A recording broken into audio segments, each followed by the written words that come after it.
Hello and welcome to episode 109 of the Bonehead Podcast, where we talk all things Blood Bowl.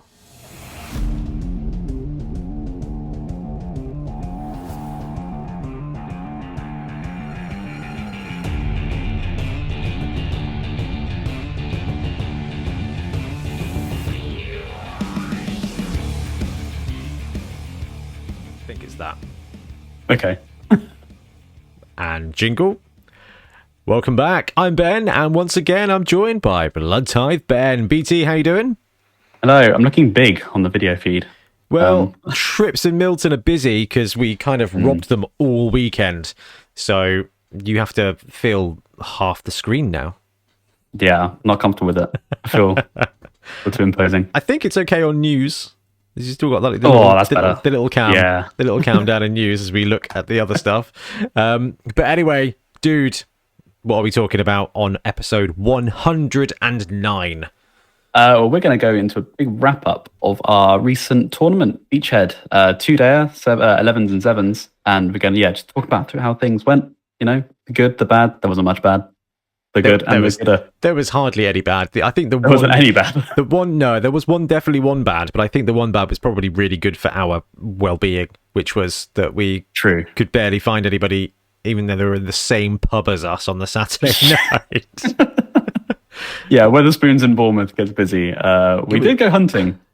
Clearly not well enough. It was ridiculous. Yeah, the lads said they were like literally on the same level as us. We went for a proper mooch to see if we could find anybody, and all we could find were it was just children. I know, and I also messaged people on Discord, but it didn't. Discord's horrible if you're not friends with someone to message them. It's probably for the best, but like you have to like go out of your way to know that you've had a message. Like I miss messages all the time. Yes, I'm probably the worst person for that. But no, I mean, if we had found everybody, we may have been out even later. Even more strawberry. Was it strawberry? It's raspberry beer in the end, wasn't it? Oh yeah. Interesting. Anyway, that was awesome. But yeah, like Ben said, we just finished up Beachhead and we're going to take a deep dive into the tournament, the teams, the winners, and the findings, and of course the usual news and hobby.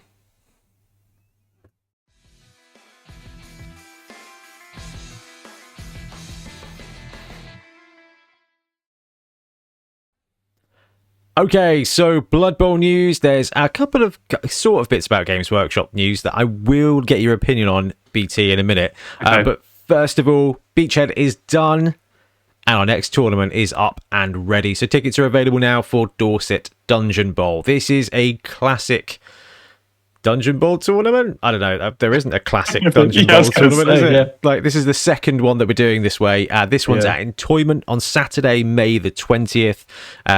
It's limited to, well, it's a hard cap at 50 people.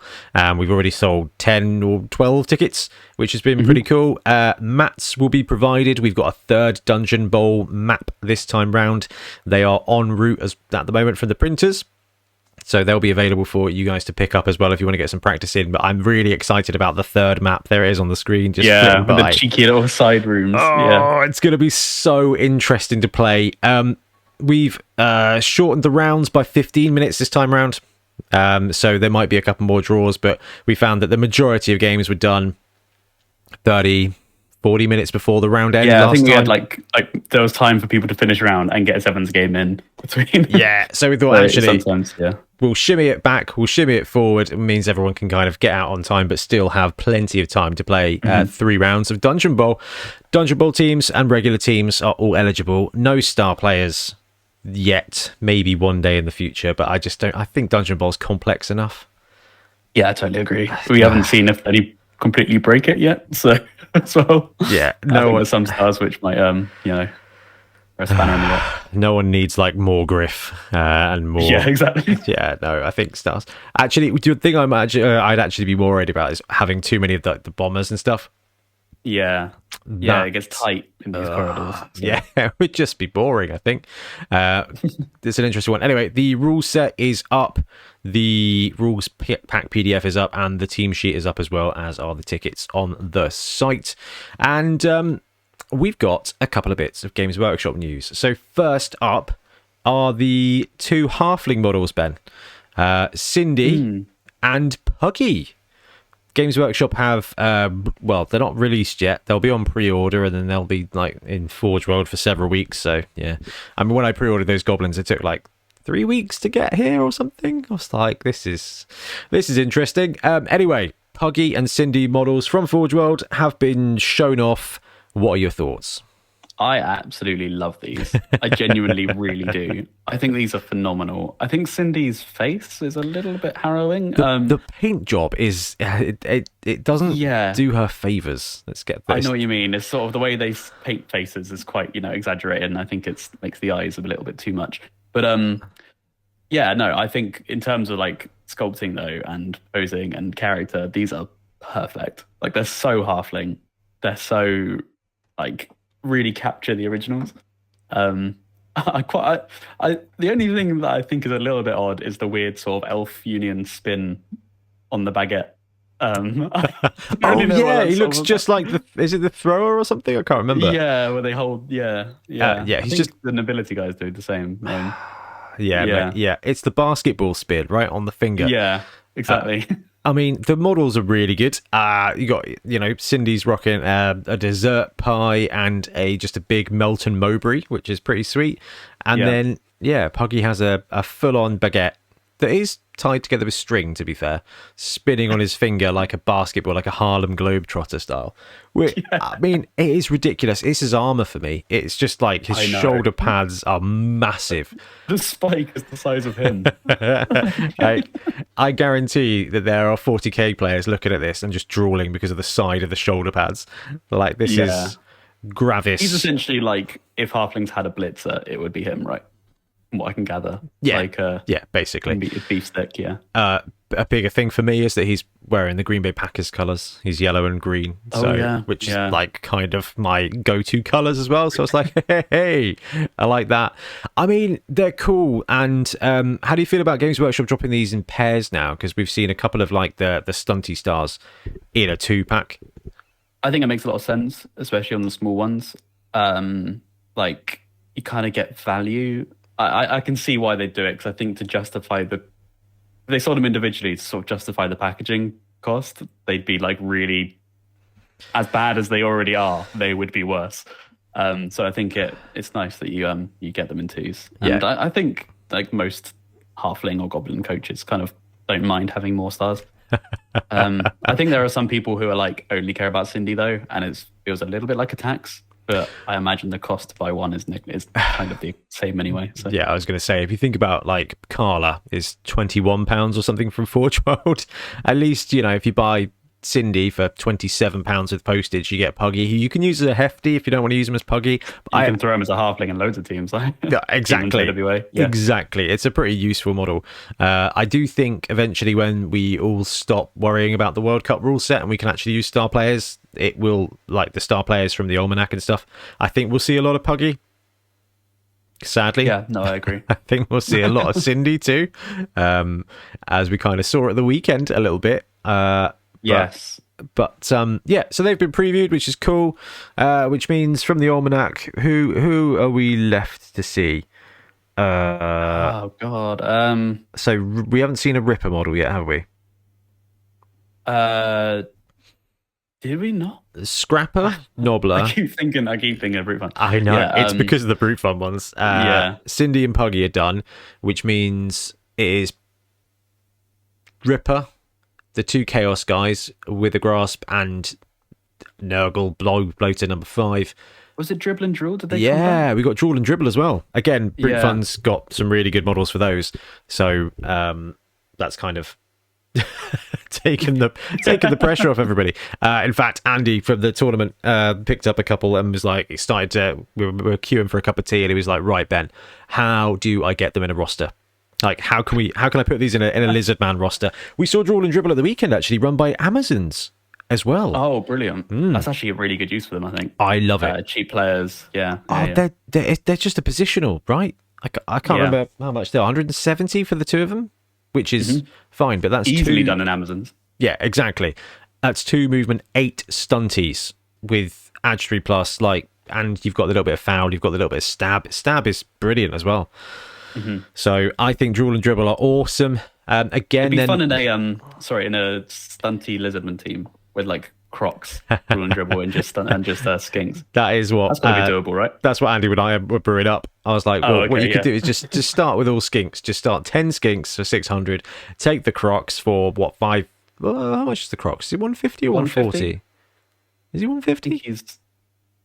That's a good question. It might be 140. Anyway, that's like 750. Drool and Dribble. You know, you're up to 920. You may even be able to afford a couple of rerolls or boost some guys up to take some Sauruses just to boost out the money. You got 13 players. I actually, it's fun, but I think they're just better in a Slan team or an Amazon team, just being your kind of your runners.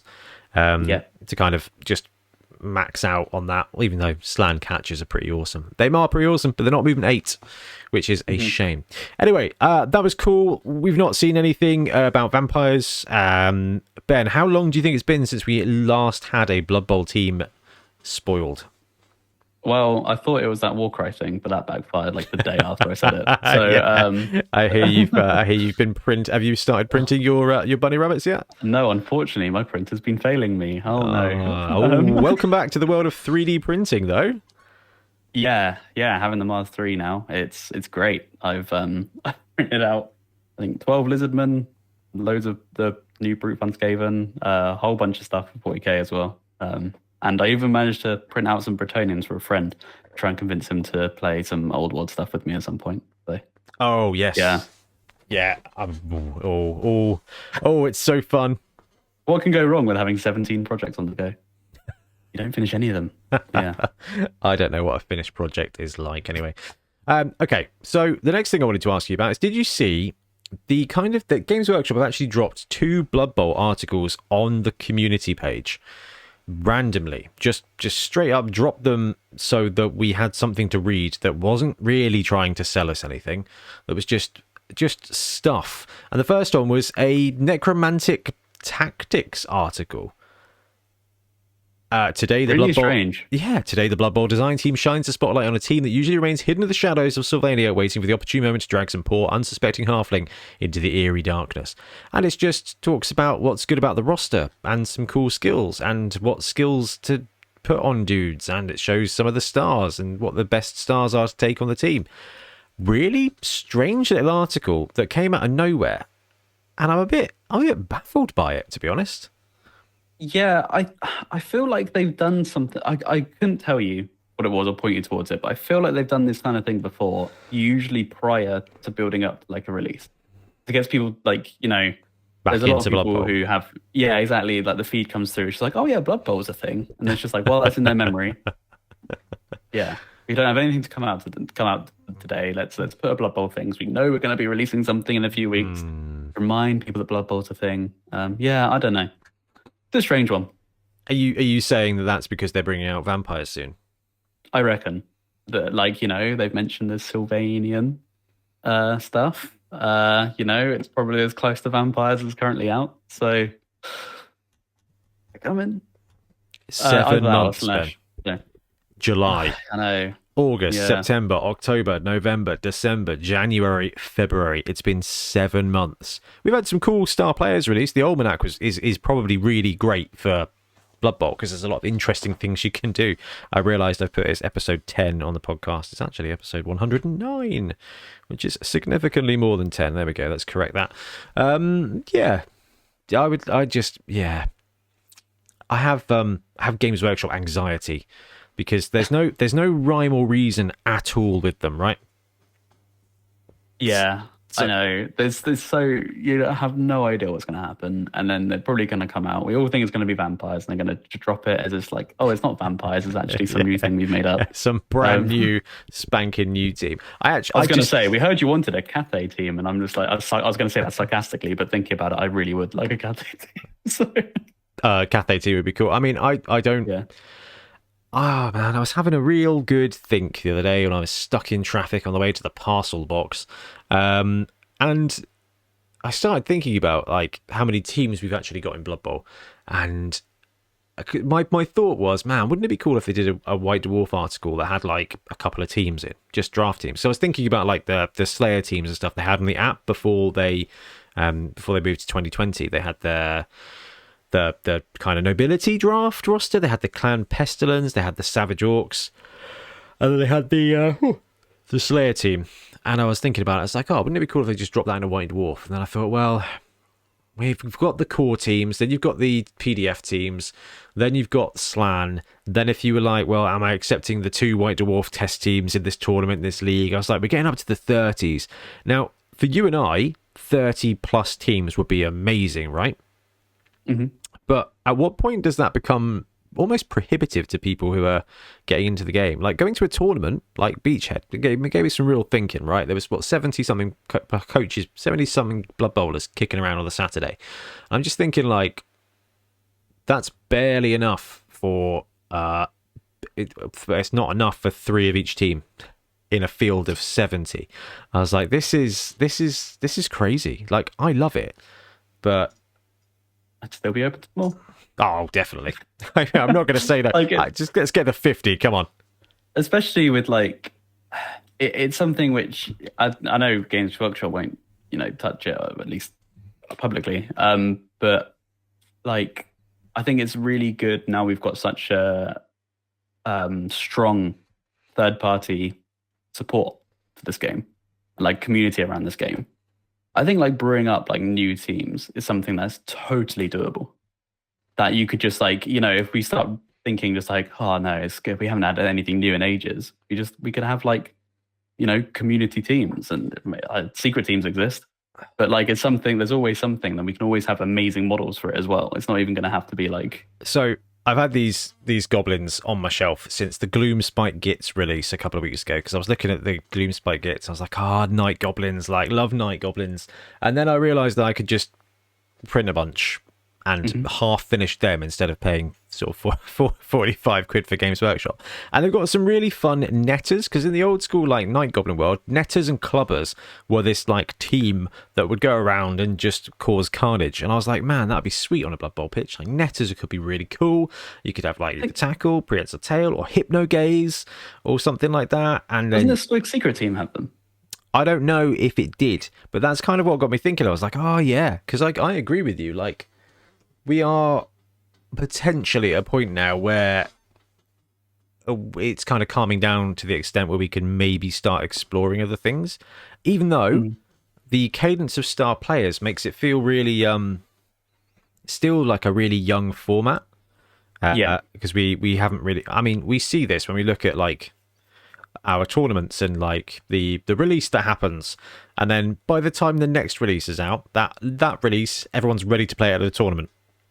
So, like, this one was all about Amazons, and the one before that was all about Norse, because people have bought the team, they started playing some games with them, they painted them up, ready for a tournament.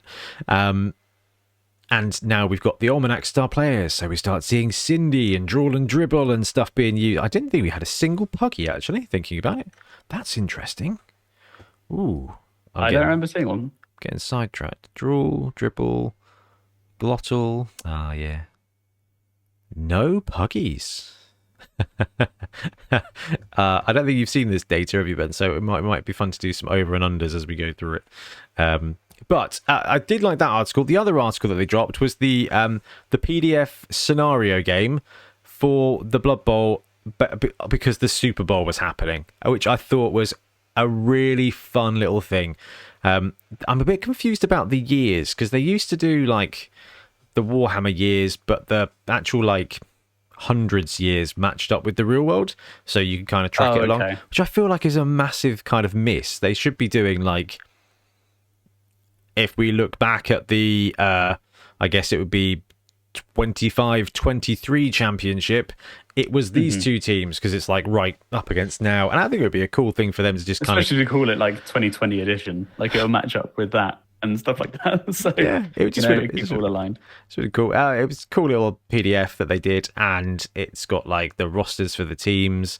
It's got some fun little skills and some fun little like achievements, which are kind of side objectives, which I thought were pretty good, and just like a little breakdown of the Blood Bowl, which I don't know. I mean, it does nothing, and I imagine that no one will use it, but it's still really cool to see It's just creative and it's really nice. Yeah. And this is an element that we haven't really seen from Games Workshop, I think. They kind of moved into it with the deathmatch bit, but it's nice to see a PDF that just means nothing, does nothing, doesn't affect the game, but I guarantee this gets people thinking about, like, actually the universe and how the world works, which I think is just so good. It's stuff like this. You get snippets of it in like White Dwarf. It actually makes it quite fun to read. And I always like that kind of thing where it's just like you just want to, like, you know, it's just a bit of escapism, like 5 pages of escapism, and it's really cool. And I enjoyed it. And they've been crushing it with Necromunda stuff like this recently. Yeah, exactly. Like a ton of scenarios. So actually having like scenarios like this with things it's just, yeah, I thought it was really cool and really creative. So big fan of that as well.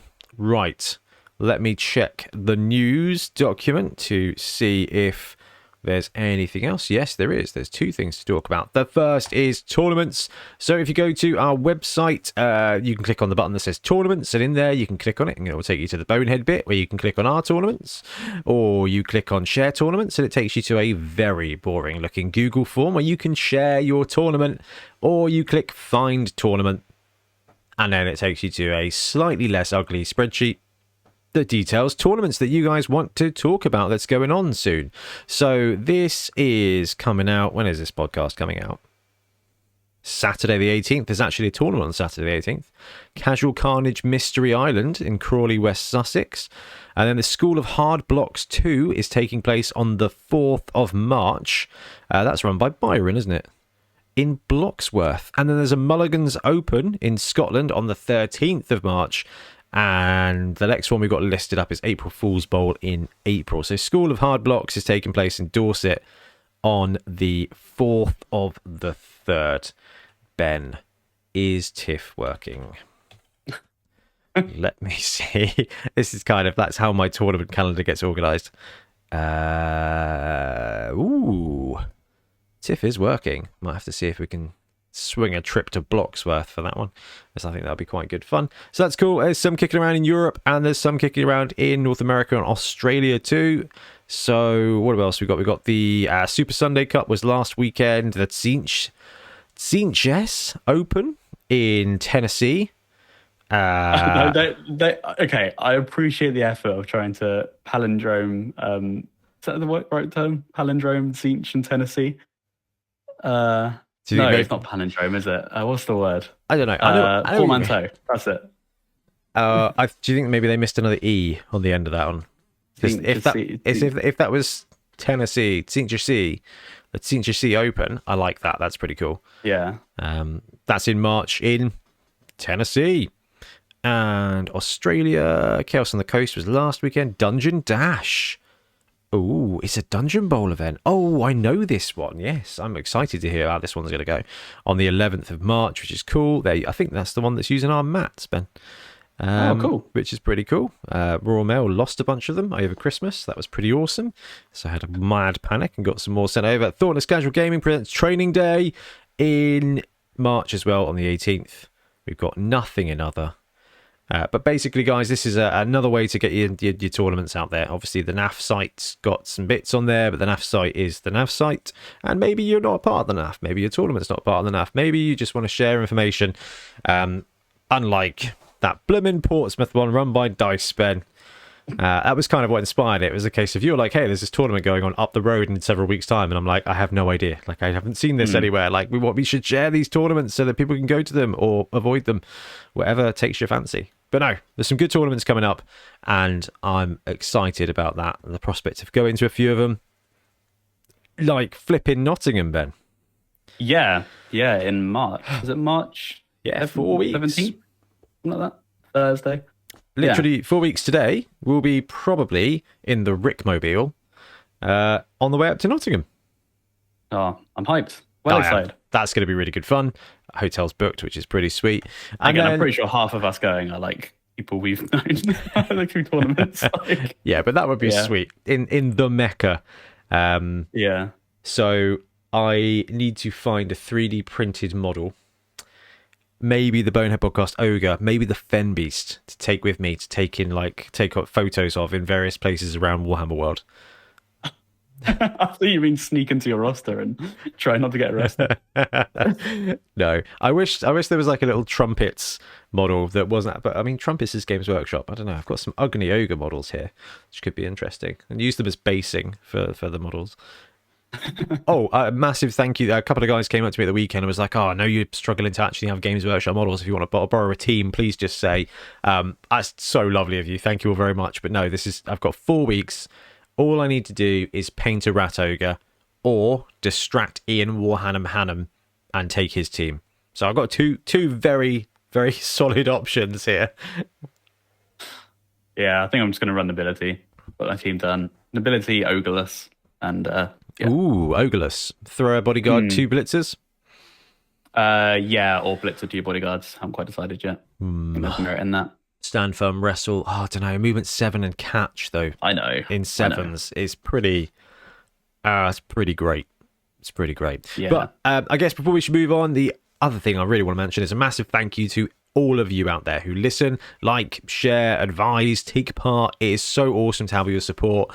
For the people who came to the tournament, the people who are planning to come to our next tournaments, it's just so awesome. I was literally blown away. I know we'll talk about this at length a little bit later on, but just like to see everybody. We got to meet a bunch of Patreons who came down, and it was just so cool. So a big shout out to those of you who joined the Patreon recently. Charles L, Pickled Blowfish, Dallas Segurda, Kane Tucker, William Stilwell, Stewart, Erica, Guy Pascoe, Chris, Sir Merrick, Amanda Shepherd, John Flippance, Robert Elric, Kettle on Sonia, Matt Brian, and Mikhail Avamark. Thank you all for supporting us. It's so cool. It means we can do things like run really fun tournaments and stuff, and it's just having an absolute blast with it all. Oh, geez, Ben. What's happening next week? What's happening next week? That we should probably mention. What's happening next week? Yeah. What massive thing is happening next week? I don't know. Terrible. I'm going to check my calendar. I have a week off work for it. Oh my god, it's Blood Bowl 3. It's okay. Blood Bowl 3. Yeah.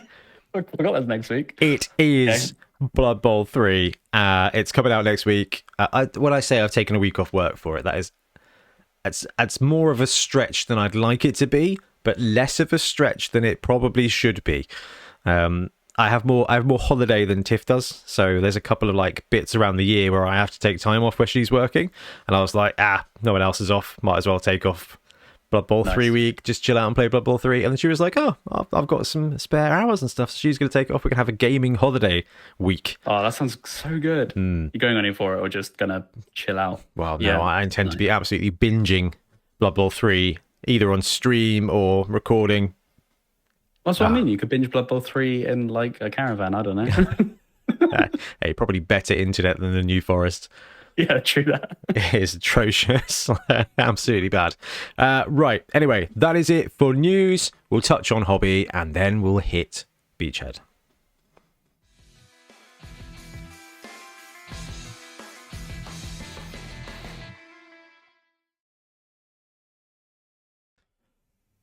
Okay, so hobby, games, buying, building.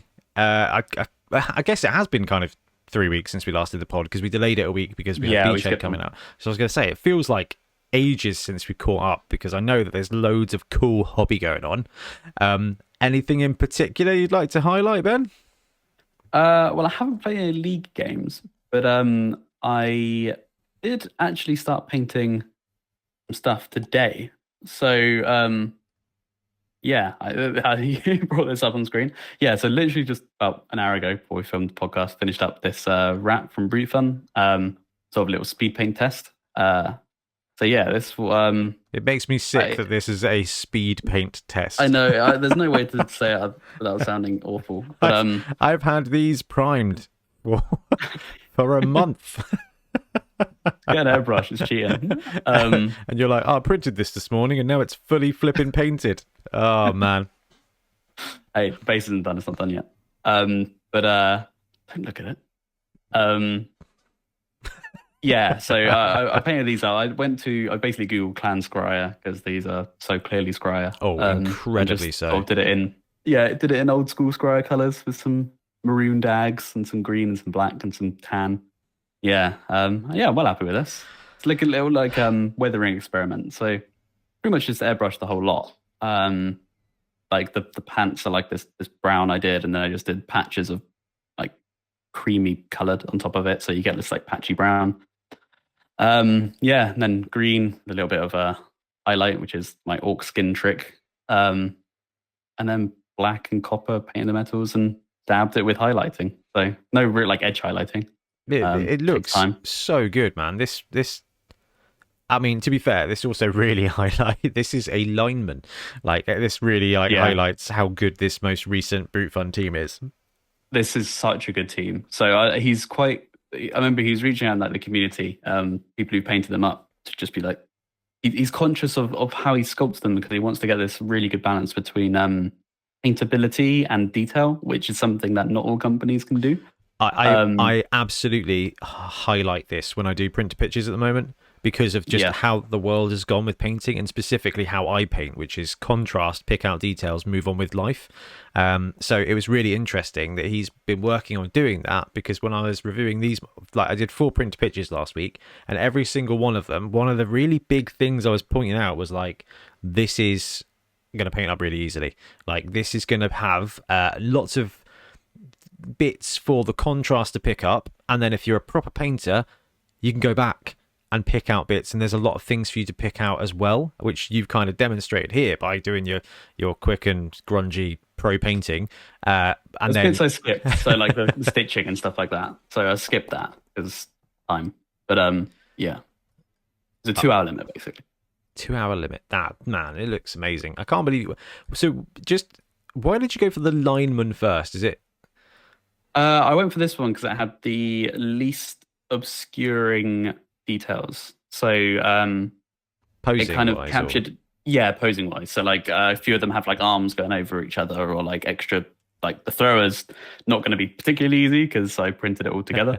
But he's got a big cannon. But it was kind of just like, if I can nail down the scheme on a single lineman where I can access everything and redo it if it's not quite right very easily. Then I've basically written down all the steps. You can duplicate it super fast. So it's kind of like I tend to like doing a test model with a lot of people do with like alignment or something. Teams. Exactly, because you waste so much less time if you make a mistake, something you don't like. You don't have to go back and repeat it.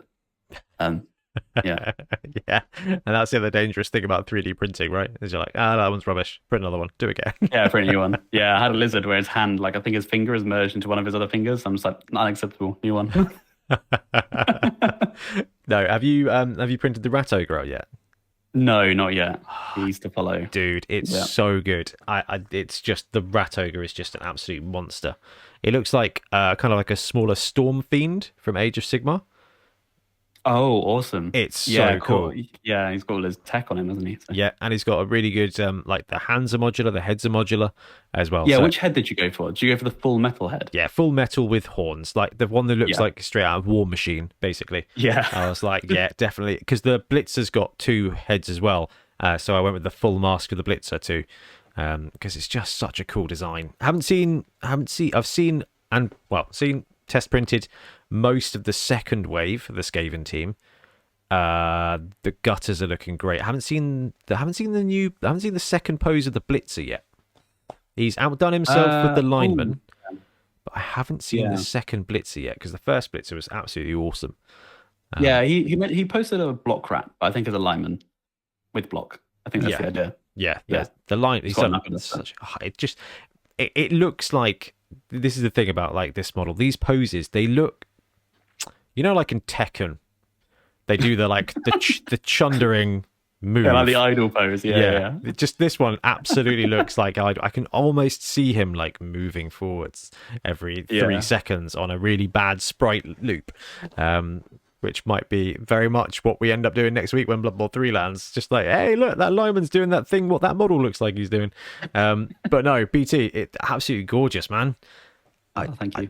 As a whole team as well. I've just noticed I forgot to add the glow on the front of him. So now I'm going to have to do that. The glow on the front? I made the wires glow, and then the front one, I've just noticed I forgot to do it. Oh, the hose. Don't take pictures of your models, because you realise actually do take pictures of your models because you see what you missed. Oh yeah, Ian says that a Yeah. lot. He's like, "Oh, Yeah. notice this." But no, dude, I thought that was wicked. Absolutely love it. I just there's so many good teams and really interesting things in Blood Bowl right now that it's. I know.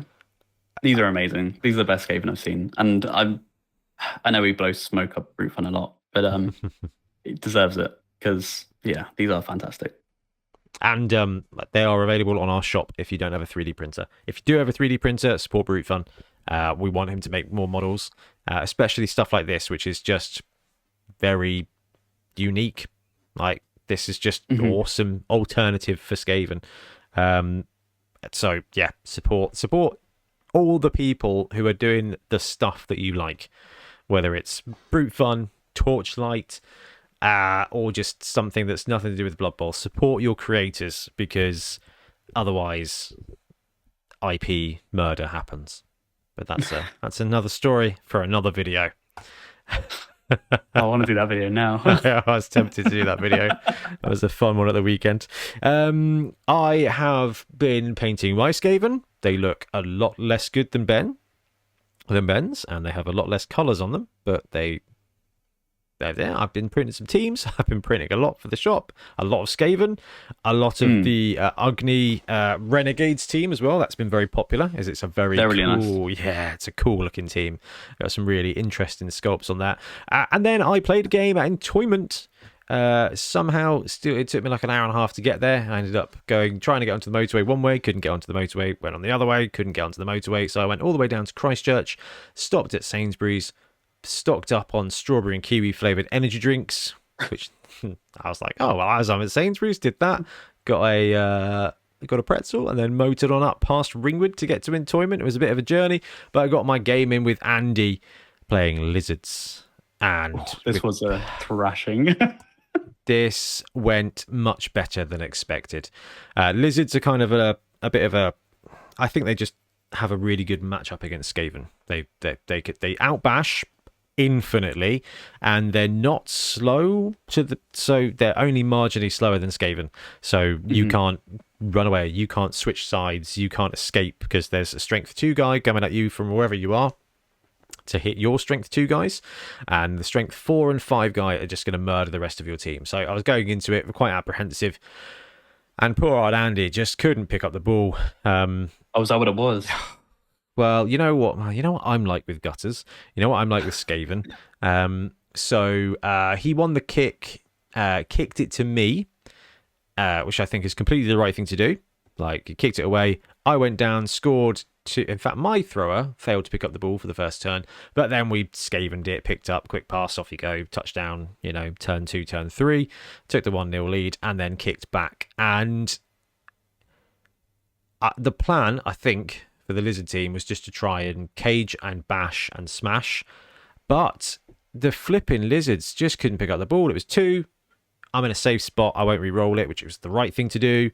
Next turn, 2. Damn. Now I need to re-roll it. Re-rolled it. Another 2. Ball's still loose. By that point, I'm just pressuring with gutters. Managed to get in there, scoop up the ball, score. Next one, the kick landed right in the end zone, and he moved back, failed to pick it up again, and a gutter I felt really bad, because I was looking at it and I was like, I've got to try this, like, I'm really sorry. Dodge, run round, blitz with 1 dice, push, 4+ pick up for touchdown. I was like, I've got to try it, and rolled a 5. And I was like, okay. So yeah, I think it was 6 pickup attempts that he just failed. And the thing is, there's nothing you can do about that. You can't do anything about that. And when you're playing against a team like Skaven, that's my MO, right? You move the gutters up to pressure and just take any opportunity you can get. Just harangue, harass, and take a shot. And it just played off brilliantly. So I went into the half 3-0 up.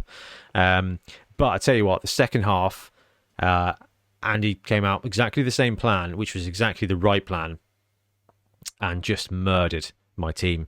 If I said to him after, actually, he came to Beachhead, said like, I sort of said, if that pickup had worked and the second half had happened in the first half, I would have lost that game handily. The second half, the Death Star happened, the ball was walked down, and just my guys were just brained left, right, and centre. So Yeah. he, It's not normally what I'd try and do against Skaven as well. That's the thing. Like it's the power of hindsight. Like it worked off, but against Skaven, I don't think you can reliably like attrition them out because they usually have reserves and spares and like well in terms of like just going inflict casualties and removing players, like I feel like it's usually safer to just play defensively against them. But yeah, I don't know. What do you think? I think that it is my biggest fear as a Skaven coach. Oh, really? Yeah, I mean, I can I always. usually don't care. I know you don't. I don't know that's the You've got right to throw thing. in a gutter runner, you're winning the games. Yeah, but if you get to that point where you're throwing guys and making bad blocks because that's all you can do, basically, you can get checkmated on pitch. And I'm quite greedy because I like the like. Okay, there's a 3+, 4+, 2+, 2+, 2+ here. Like if I pull that off, it will be epic. And I will stop a lot later than I should. So it got to the point where Andy just had 4 Sauruses around the ball, 2 Sauruses next to the cage, and a Croxagore going 1-on-1 against the Roger. So it was just kind of like, I was down to 6 players before I kind of thought, you know what, I'm 3-1 up here. I'm 3-0 up here. I probably should just like back away. And then I still didn't back away because I saw a really interesting chain push to push someone into the cage. And I got another guy killed. So yeah, I don't know. That's kind of what I mean in terms of defensively. Like let the rats bounce off you because they don't really have a lot of bashing power. Well, the Rat Ogre, that's why I like the Rat Ogre because he helps get around that. But yeah, I don't know. I feel like sometimes going hard on offense to try and take rats out is often futile because as long as there's the good players around, you're still in danger. Defend the ball hard. It's usually quite difficult. Exactly right. And to be honest with you, most of Blood Bowl, if you put yourself in a good place and let your opponent come at you, you kind of it's not a bad way to go. But Buzz Justice did open up the game with a cheeky mighty blow tackle hit and literally killed a skink off on the first turn. Wow. It was absolutely brutal. So Buzz Justice is doing pretty well. And yeah, it was so he Death Starred up, wrecked my team, got the touchdown, and then I got the ball back and then scored a touchdown because that's what Skaven do. Oh, he took the Rat Ogre out then? Yeah, everyone was gone. Yeah, wow. No one dead lineman throwers missed next game? I think that's my good thrower as well. Yeah. Which is a bit of a shame because on the ball accurate. Yeah, that's good. It's just so much fun. Did you random those or were they chosen? Huh? No, Did you random those skills? I chose. You chose. Okay, you didn't. Yeah. Okay, you didn't. No. To end up with Cannoneer or something. So the team is now looking pretty good. Oh, my new boys have got names. That's exciting. You randomly Kick. That's gross. Okay. yeah. Kick was very good. In fact, Kick is probably the reason. I mean, I just pinned the ball back both times and couldn't pick up the ball. 9 squares a turn for gutter runners, just swings them round. I fed linemen to all the Sauruses with Edge 5+, they can't dodge away. So it's just a case of like, you're going to punch me, but you can't move. And then flooded the backfield with the awesome that is these gutter runners. So Buzz is rocking Tackle Mighty Blow. The other Blitz has got Tackle as well. That was quite good fun. I've got Wrestle Dauntless Gutter, which I'm quite enjoying the idea of using now. So he's basically a 1+, a 2+, 1 die block anywhere most of the time. Block Gutter, a block 2 heads gutter now. So he's going to get kicked in the face a lot. My thrower with accurate on the ball is awesome. He's got 10 completions. I've just been binging completions with him, mostly because Trips is in first place with completions. I'm like, I'm going to get you. I'm going to get you. The Roger has Prehensile Tail is just an awesome skill. Yeah. But he's got 1 casualty, that's it. And yeah, a random lineman with Kick and another gutter runner with Block. I picked up a second thrower. And I picked up... Oh, this is exciting. You've got this new little player grid. I was thinking about that. That looks new. Yeah. They grayed out if they're dead. Yeah. Oh, that is quite good. Will be dead. So, yeah, Skaven team's looking pretty good. 1465 at the moment, and I've got my pro thrower out, which is absolutely fine. I think I'm up against Wood Elves next, which is going to be John, which is quite challenging. But I'm sitting at top in my edge of the thing. 5-0 with the Skaven. I think you've got a lot of the skills now, which makes Wood Elves a little bit less frightening. I'm hoping he's got early Wood Elves are scary. But... Yeah, that's going to be a good match. That'll be a really good game. And then I just love the honors bit in tour play. Like it's so good. And not just I'm rocking like everything, Ben. yeah. It's been fun. It's been fun to bring out the Skaven and play them properly. As you know, I love playing different teams every single time. That's why the series is so much fun to do. And I'm like, I'll play this team, play this team. But after brewing up Black Orcs, Wobble, and get into the semis, I was kind of like, the Entoyment guys. I saw some of the teams go through, and it was just like Dark Elves, Lizardmen, Norse. And I was like, we're playing Blood Bowl here. Okay, fine. Let's bring out the Skaven. Let's warm them up. Let's unleash them, and it's been really fun. Let's get banned from the future leagues. Yeah. I'm not. What will happen is I'll get to the finals, and then I'll just Green Bay it and go one and done in the first round of the playoffs or something. It'll be absolute carnage. But no, most valued, most famed, most experienced, most touchdowns, most injured. Yeah. Yeah, this is the one I'm going for. Is the most completions. Trips has got 16. I'm at 12.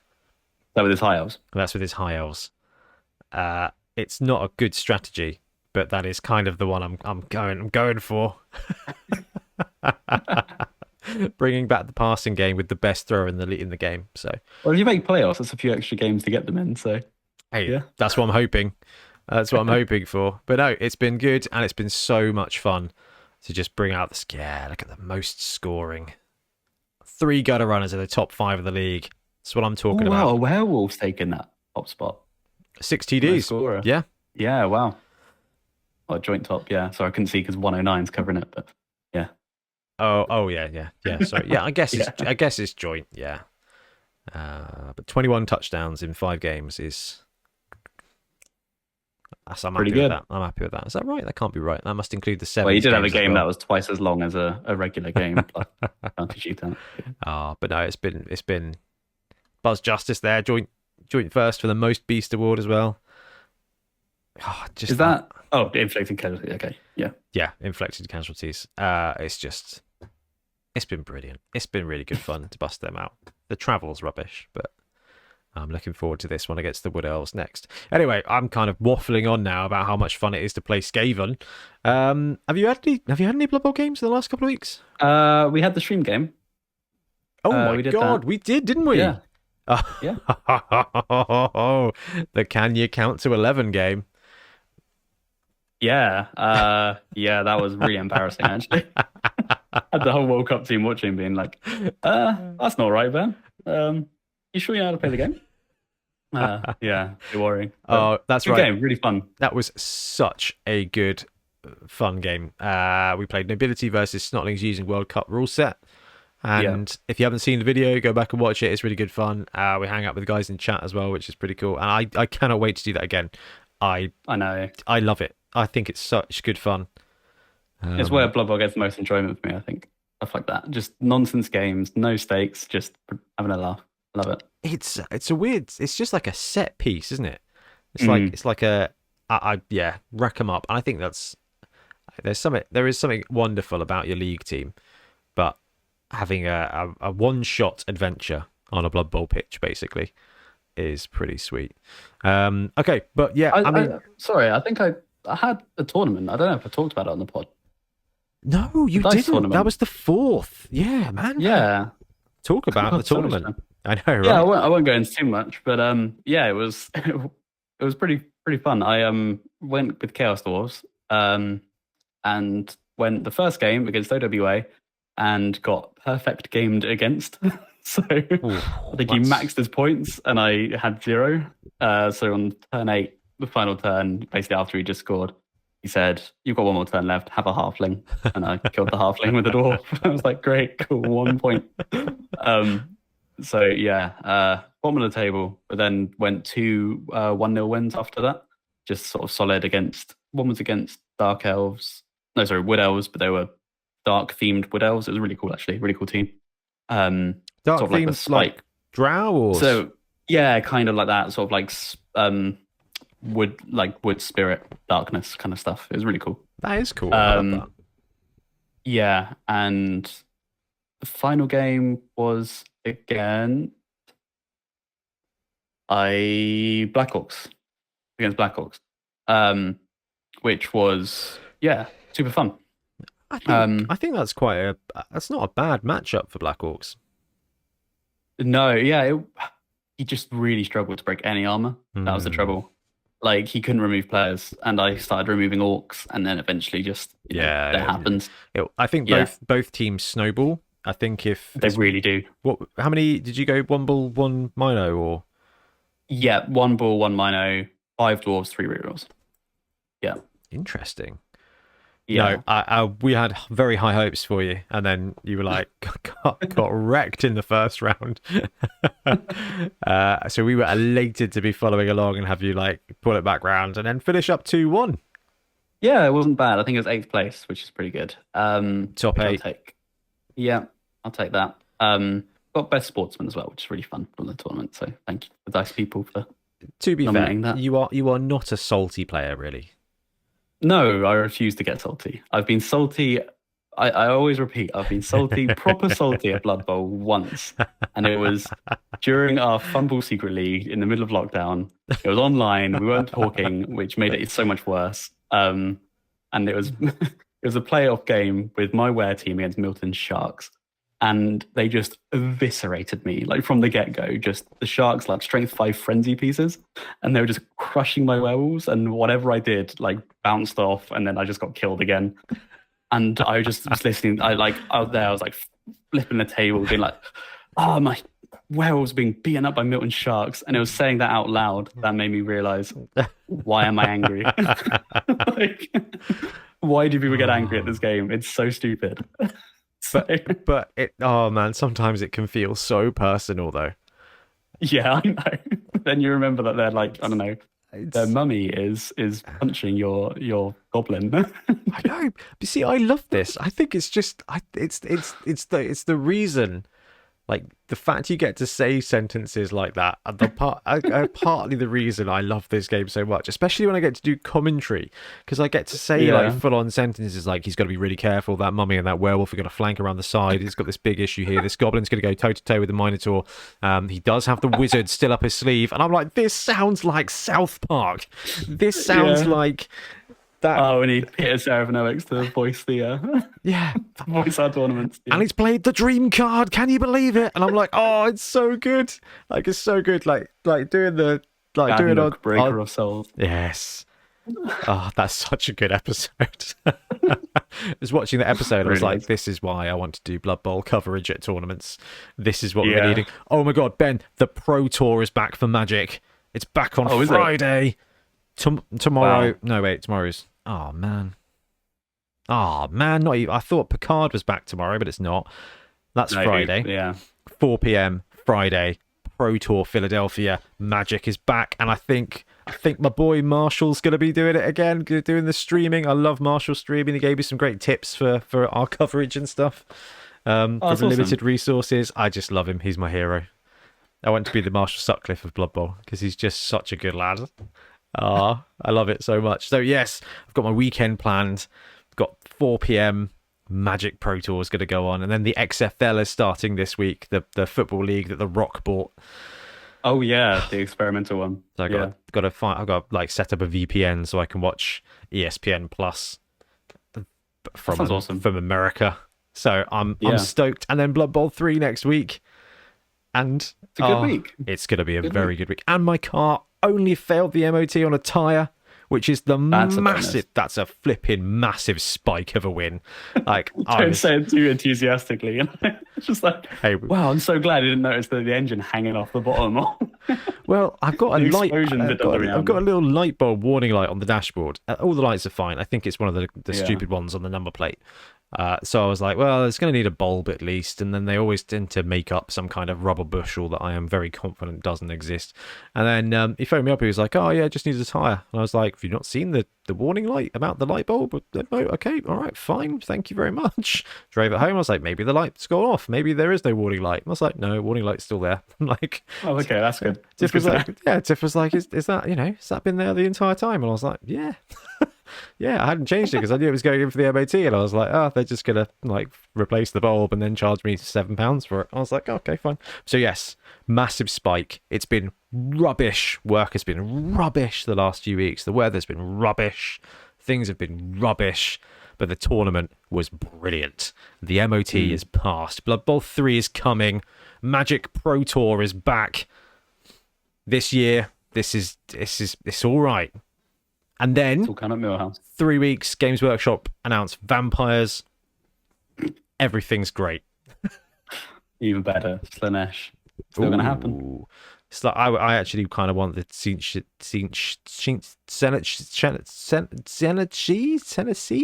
Spinach C, yeah. Yeah, the Senate C.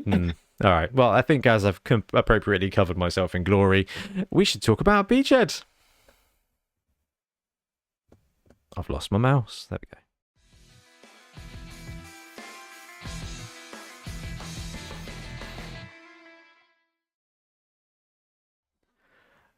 Okay, so Beachhead, I think numerically was our biggest tournament yet. And yeah, sure. It was so much fun. So we had, it was 2 days, but because we are hyper aware that people have families and jobs and other things, we run 11s on the Saturday and 7s on the Sunday. We make them 2 separate tournaments, but the points totaled up for an overall winner, and it's just good fun because sometimes you can't make it to both days. Sometimes it's too much of a commitment, and that's absolutely fine. But we did have a whole bunch of people who came down for the whole weekend, which was wicked. So we thought we'd just touch on some highlights, touch on a couple of rosters, touch on the winners, because it was just. I'm going to say about it. I think this is my favourite tournament that we've done, and I've been incredibly high on Dorset Dungeon Bowl last year, but I think Beachhead topped it. It was amazing. So it was at the Bournemouth International Centre in on the kind of seafront, but it's February, so don't do that. And it was at the Bic, and everything we complained about last year was fixed. But I guess it's not. We shouldn't probably start on a negative. We had 70 coaches turn up on the day for the 11s on the Saturday. And we had 48 for 7s on the Sunday. So we got a proper showing both days. And Ben, we had I'm going to claim we had 2 dropouts, even though Milton's like, we only had 1 really. Because the other guy... because one, didn't really ever join. Didn't buy a ticket, so... and then couldn't make it. So it's kind of... You drop out if you never were there. I don't know. It would have been cool to have him as well. But, I mean, day 1... 3 games of 7s, 3 games of 11s. Keep getting that. I keep saying that the right way around. But I mean, Ben, we didn't stress this time. This was so chilled out, which is a huge merit to the players, honestly, because it's so great. It's something I absolutely love, and I cannot stress enough to people who come to our tournaments how great everyone is at just sort of rocking up, having a good time, sitting down, playing fun. Like, it's just so great to see. We never have any problems. We just all get to have a really good time. And I absolutely love it.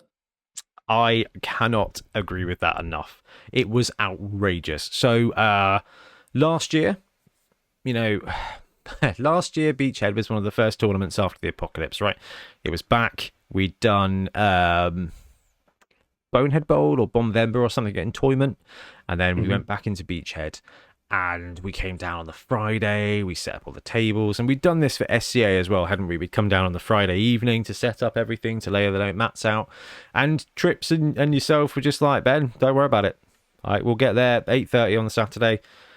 It will have a good hour and a bit to set up, and it will be fine. We didn't stream this time because last time we streamed, and it was really stressful.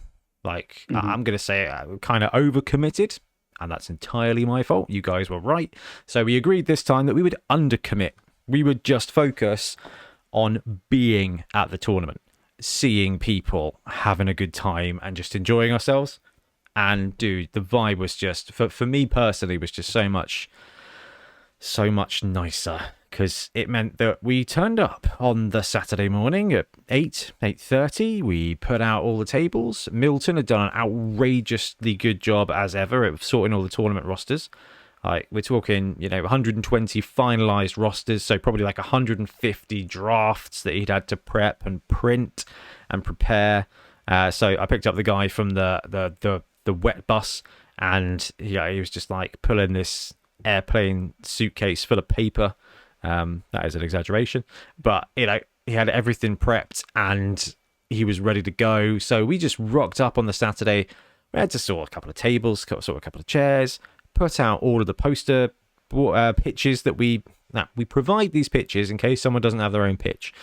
So we got them made up so that they're there, and we lost a lot of them in SCA because the roof was less roofy than a roof would like to roof, and the rain was significantly more in the building than you would expect. The Bic, though, had a roof, which was awesome. A pretty good one too, yeah. So we rocked up and we put the pictures out, and I didn't forget, I lost the pitch numbers because I thought they were in the tournament suitcase, so they're gone. I don't know what happened with those. So we had to handwrite some numbers. I don't think anyone noticed or cared, no, except Milton and me, because I was like, oh no. Milton was like, I printed some out, I didn't bring them because I thought you had the proper ones, and I was like, I thought I had the proper ones. So that was there it is on the screen. Yeah, there you go, hand drawn. And you know what, that was really about as bumpy as it got. And then I think people started turning up about the same time we did, right? Well, thanks to Andy Burridge for turning up, I think, before we did, and helping with the setup. That was really handy. Exactly. Yeah. And that's it. And you guys are right. Like, people will help out, and it's not a massive undertaking. No one really cares if they have to help put some pictures out right at the beginning, like an hour and a half before the tournament starts. And they did. And it was great. And then people started turning up, and we gave the tournament loot, and we gave the rosters out, and we had the TV set up with all the registration bits on. And I don't know, man. It was just brilliant fun. And I guess we should kind of like, we ran a big tournament, a big Blood Bowl tournament, but it was just a third of what was going on in that one hall alone. Yeah, exactly. How many for 40k? There's only 120. We were close.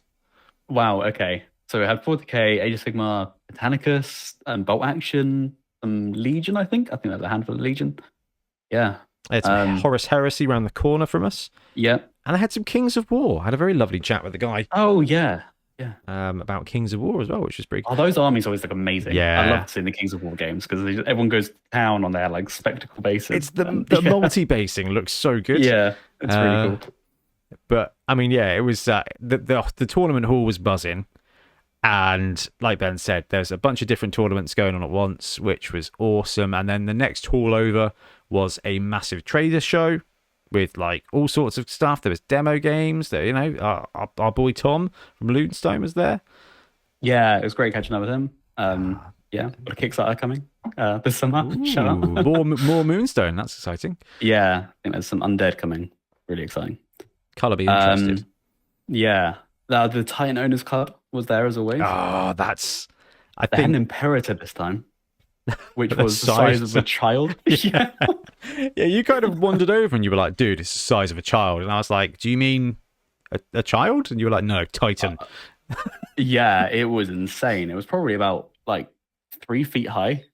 4 feet maybe? No, probably not. Actually, maybe. It was like 3.5, 4 feet probably.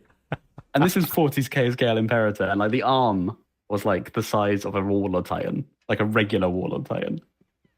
These things are nuts. And apparently it fell on one and probably caused a lot of damage. That's what I heard. I just can't imagine that. Like that's, there's me. Yeah, like, they think they tried to move it and it shuffled and fell and crushed a Reaver or something. Like, some of those Titans are worth more than my car, even before it passed its MOT. Yeah. So that's just like, it's amazing. So there was that. They had this Pete and some crew organised a big old cosplay area as well, where they had like a bit of Mos Eisley and loads of Star Wars guys. Like, we were running the tournament on one day, and all of a sudden there's just like Stormtroopers just kind of mooching by. I was like, this is surreal. Really good costumes as well. Like the weathering. Like I look at it as like a painting perspective. I'm just like, man, that's insane. Yeah. There you go. There's What an event. the real reason to have a 3D printer. All the sweet cosplay stuff you can do.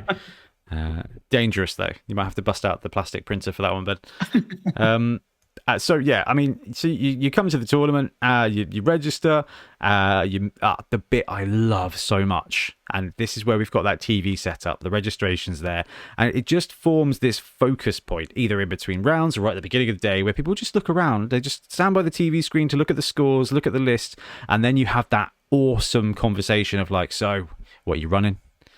Like, what are you running? Oh, I've seen this guy's. You've seen this guy's team. Look at those sweet ogres, that sweet fen beast, the sweet giant, and everyone just starts having that conversation about like all the possibilities, what's going on, and it's just so exciting.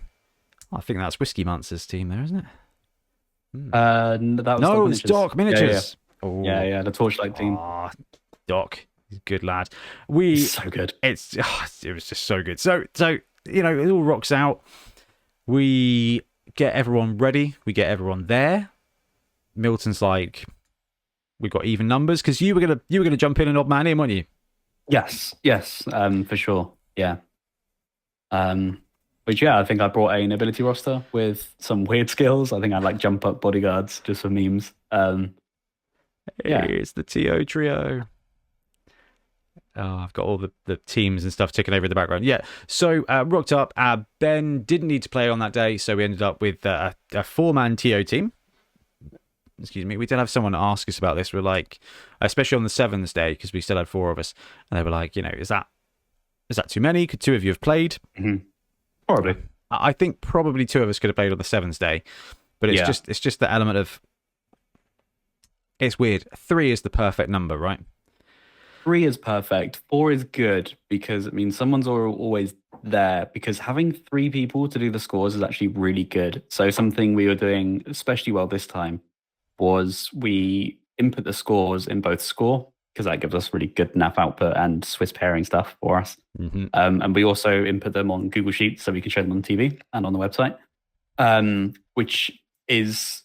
We've been talking about like collating them and having one system, but I do like having 2 because that backup is great. And then like Milton can read through all the score sheets when we've inputted everything before we do the new rounds, and we can check against 2 different results, see any mismatches. Sometimes there's a casualty input wrong. Sometimes the score's back to front. On the sheet, it just really helps avoid that. So I really like having that, and having 3 people for that makes that just so simple. So yeah. I liked it, and I think the reason we kind of went through it that way instead of overcommitting with players or streaming was actually because there's so much going on at the event. We all wanted to be not to be stressed from start to finish, because SCA was just absolutely, from the second we got there, it was like, right, Ben's over there mucking about with camera stuff.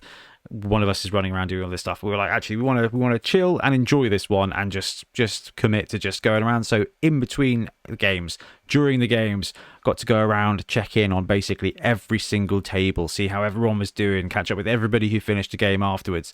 And it was just really, really, really wicked. But anyway, we should probably delve in and have a look at some of the teams and kind of the state of the nation. Before we do that, can we just give a special shout out to Doc Miniature, because for providing extra prizes and things, so like spot prizes and awards at the end of the day. Really, really, really appreciate that. Absolutely. I've got him marked down to talk about when we did prizes. Okay, cool. I didn't. He wasn't going to go unnoticed, because that was very, very cool of him. Okie dokie. So 11s on the day. Stats wise, like I said, we had 73 teams registered, including your odd man out team, Ben. And we had 70 playing on the day. So I think your team is in there. So we had... Do you remember what teams we had? Like the splits, the proportions wise? I don't. I remember there being quite a few Amazon. Mm-hmm. Is that right? So, yeah. Amazon, Underworld, Lizardmen, and Nobility, along with Black Orcs, all had 5 apiece. So in a field of 70, this is 70 active players, 5 nobility, 5 lizards, 5 underworld, 5 Amazon, and 5 black orcs. Pokemon show up. Oh yeah. Sorry. Okay. Yeah, I'm kind of Team Rocket Edition in the downtime. Yeah. I'm assuming all the photos are going to be fine. Some great Fen Beast action. Hey, that's Greenskin Phil's Auckland Raiders. Oh yeah. Oh, that's against, I think, Mark's. It was Norse. Yeah, I think so. Yeah, Old Noble's Mark. I think so. Recognise it. Could have been Drew's actually. I don't know. Recognise the Norse anyway. It's very distracting. See, that giant was wicked. We got this little slideshow of all the games for the whole weekend, and I love the Technicolor Renegades team was just pretty sweet too. Or was it Snotlings? It was something crazy. There was a lot of wicked teams.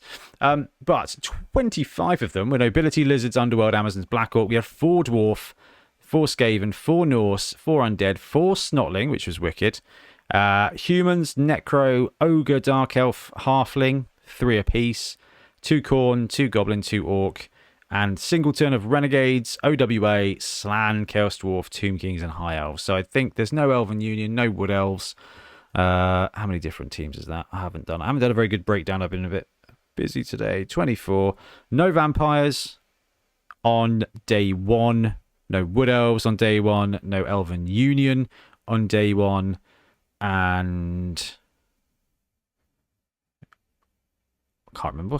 Can't really think of what other team is missing there. So my Skaven boys are there, so it's fine. So they're pretty good spread. Most teams were there. Most teams were covered.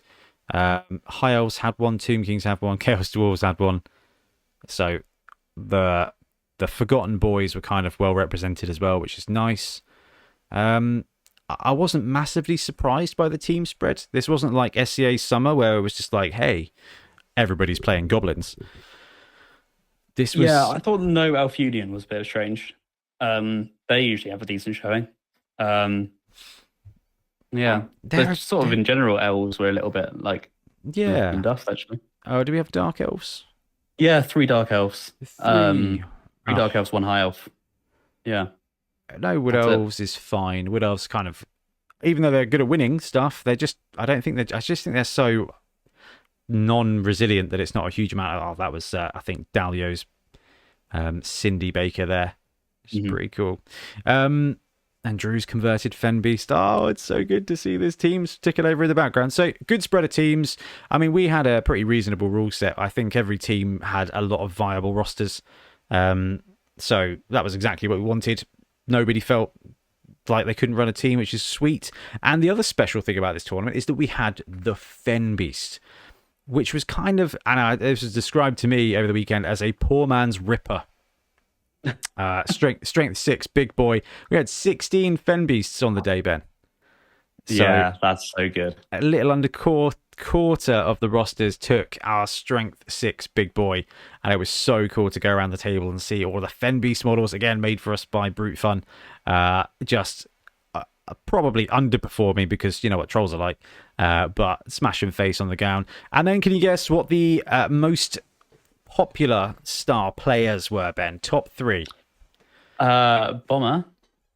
Tick. Cindy. Tick. Oh god, who was the last one? Griff. Oh my god, yeah, 3 for 3. All right, can you guess the 4th and 5th one? It's not including Fen Beast. No. So 4th and 5th.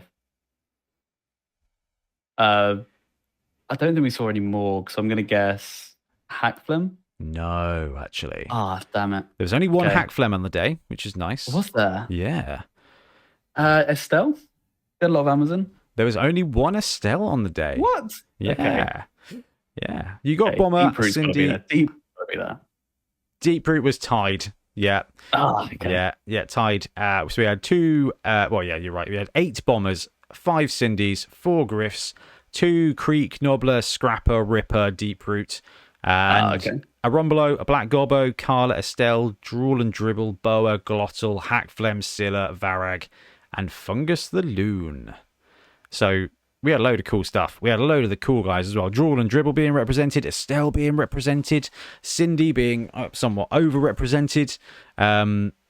It was so good. Two rippers, two scrappers, two nobblers. So people getting the new stars onto the pitch was really cool to see.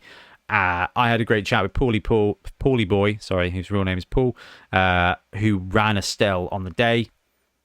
Said she was great. Not game breaking, but that spell is so good. And then just being able to have a guard body at the end of it, who's just like, she's just really good. Not Griff good, but just really good. It was like a really useful asset. And I was like, okay, well, you know what? That's kind of what we expected from Estelle.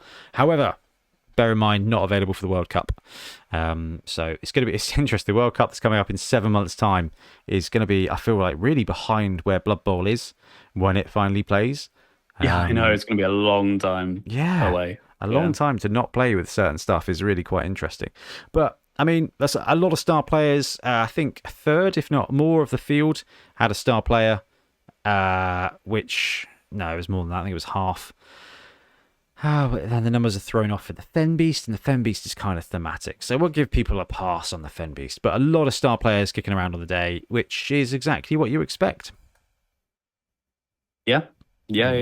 I think it's kind of a last hurrah for Bomber and Cindy. Less so Cindy, but I think she's going to get Megastarred as soon as they sell models. A last and first hurrah for Cindy. Yeah, I think you're bang on. Yeah, they can't Megastar her before they sell her. So, yeah. The only rules questions we had on the Saturday was basically bombs, just bombs. How do I deflect a bomb? What happens now? My matey's done this. This bomb's gone here. This guy's going here. Does he die? Do they die? Do they all die? It was really bomber. Well, it wasn't really bomber centric because there's only 13 rosters with bombs, but those are the bits that made it a little bit crunchy and a bit clunky. So actually, I think mega starring both those guys to at least, if you're if you choose your complexity to be the bomber star player, you lose complexity in having extra surplus skills around your team. I think I like it from that point of view. So that was cool to see. But it was cool to see Cindy on the pitch. No puggies though. No puggies at all. No, he's a bit of a niche, isn't he? I don't think there's many teams that. I don't know though. He is a blodger, isn't he? Yeah, he's like quite a cheap blodger. With just a great player that you can throw he's about. He's not a bad guy to throw. Yeah, he's just brilliant. But no, and no Morgs. Right, there was no Morgs on the day. Yeah, that was interesting. No Morgs, one hack phlegm. That's awesome. That's cool to see. That's kind of I like people giving up a hack phlegm. Good. That was a nice little vampire team on the day as well, which is pretty sweet. Regarding bombers, so there was a really funny moment. Game 1, it was Wayne against Rob from the Isle of Wight, who always play each other. Every tournament they get matched up against each other. Just the gods decide. And it was lining up on the line of scrimmage. Bomber throws a bomb between Deeproot and Cindy. It's not deflected, explodes, hits them both, kills Deeproot and knocks out Cindy. And it's just like before he's even activated. And I thought that was just like, oh, maybe it's a good idea bombs are going away because that is brutal. The worst thing about that is that Rob had built this really sweet looking Bretonian nobility team that was mostly linemen, so he could afford those star players, and then immediately didn't get to play with them. That's like 400 TV just down. Like more than a third of your roster just absolutely minced in the first second of the game. It's just that's just heartbreaking. Fortunately, Rob is a legend of a dude who powered on through and had a great time anyway. Yeah, it was actually not that, like, I think it was actually a fairly close game at the end of it. All things considered. Cool. That was cool. So, day 1, Ben, we went through and we had some really good games on the top table. But I think it might be worth checking in on the winners for day 1. And day 1, Drew took first place. Where's my thing? I've lost my thing. That's not good. Points combined. Here we go. This is what we want. We want points to start with. Here we go. So first place was Drew with Black Orcs on the 11th day. Second place was Barking Mad Mark with Amazons. Then you had Wayne with his... He was running Orcs with a bomber, wasn't he? That was it. because he was kind of like, this is the last time I'm running Bomber. Like, I need to stop. Then we had another Amazon team, Torquemada, Carl, Baron with his Norse, Hex Baron with his Norse. We had Maka with Lizard, Scarfang with Necro, Benedict McCloskey with Lizardman, Buster Gut with Goblins. He did great. That's the top 10 on the Saturday. All the standings are available on the website, or at least they will be by the time this goes up, because I foolishly took down the 11s to put up the 7s instead of just cloning it and changing it over, which was foolish. And I've got the combined scores for both days as well. So it was, we've got a massive ring of people here, and it was so cool to see. So top 10 though: Black Orc, Amazon Orc, Amazon Norse, Lizards, Necro, Lizards, Goblins. So Buster Gut getting the is that right? Got the stunty on the Saturday? He did, yeah. He got a stunty cut, which was awesome. Top 10. Yeah, top 10 in a 72-person tournament is pretty good going. That's fantastic. I hadn't appreciated just how brilliant that was. Goblins are, they're in a bad place. I think I'm gonna have to do a bit of a dive and see what roster he was running. Was there any rosters that stood out for you on the day, Ben? No,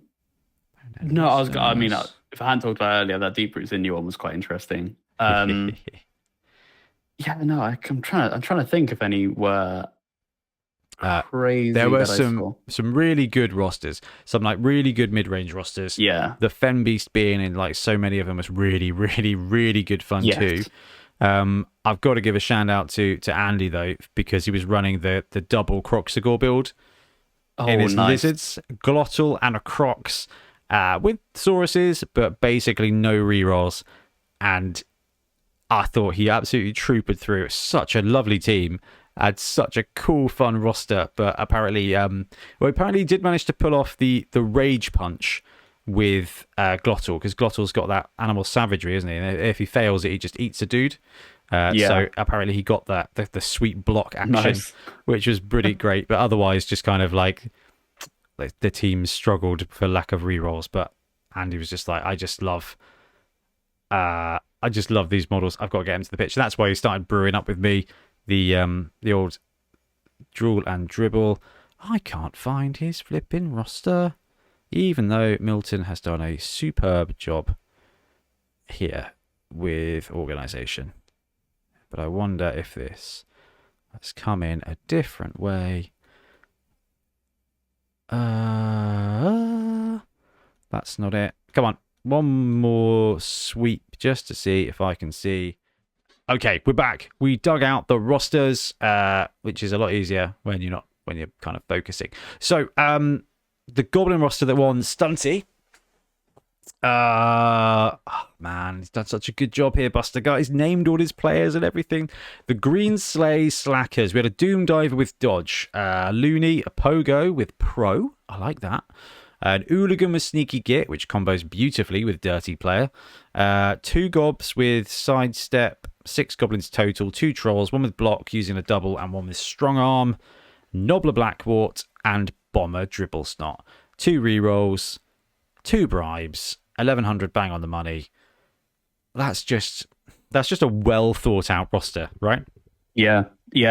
I keep seeing Sneaky Git popping up as a really important skill to take on a lot of rosters. Like, if you can get a stunty player, it's so much value in having that. Just in terms of stomping and moving is just really good. Let alone not being sent off. Yeah, the old ground blitz. Yeah. Yeah, it's really cool. It's just extra removal. It's bad removal. There's a risk there, but it's just removal. And if you can get a good hit, on this roster, you've got the chainsaw who can run around. He's got the kick on the down ability as well, so he can do that.